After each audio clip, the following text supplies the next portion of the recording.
രാജ്മോഹൻ ഉണ്ണിത്താനെതിരെ രാജ്യഭീഷണി മുഴക്കി KPCC secretary Balakrishnan Periya.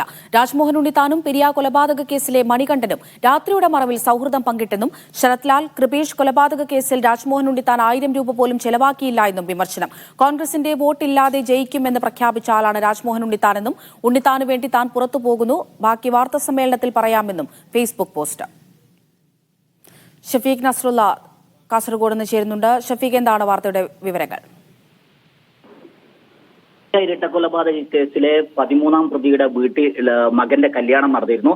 ആ കല്യാണത്തിൽ പെരിയയിലെ കോൺഗ്രസ് നേതാക്കൾ പങ്കെടുത്തതിന്റെ ചിത്രം പുറത്തു വന്നു. ഈ ചിത്രം പുറത്തു വന്നതിന് പിന്നാലെ കോൺഗ്രസ് നേതാക്കൾക്കെതിരെ രാജ്മോഹൻ ഉണ്ണിത്താൻ രൂക്ഷ വിമർശനമുയർത്തി ഫേസ്ബുക്കിൽ പോസ്റ്റ് ചെയ്തിരുന്നു. അതിന് തുടർന്നാണ് ഇപ്പോൾ കെപിസിസി സെക്രട്ടറി ബാലകൃഷ്ണൻ പെരിയ രാജ്മോഹൻ ഉണ്ണിത്താനെതിരെ രംഗത്ത് വന്നിരിക്കുന്നത്.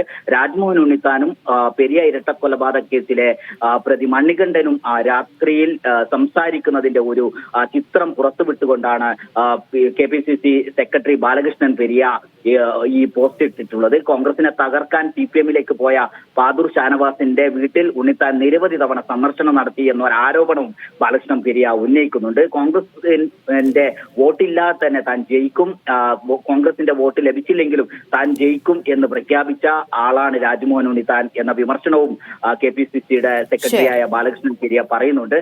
തന്റെ വീട്ടിൽ നിരവധി രക്തസാക്ഷികൾ ഉണ്ട്. ആ രക്തസാക്ഷികളുടെ വില നമുക്ക് മനസ്സിലാക്കാൻ കഴിയും. എന്നാൽ വരുത്തനായ രാജ്മോഹൻ ഉണ്ണിത്താൻ കാസർഗോഡ് ജില്ലയിലെ കോൺഗ്രസിനെ തകർക്കാൻ വേണ്ടി ശ്രമിക്കുകയാണ് എന്ന ഒരു ആരോപണം ഉന്നയിച്ചുകൊണ്ടാണ് പോസ്റ്റ് അവസാനിപ്പിക്കുന്നത്. ഷഫീഖ് നസ്രുള്ളയാണ് കാസർഗോഡ് നിന്ന് വിവരങ്ങൾ നൽകിയത്.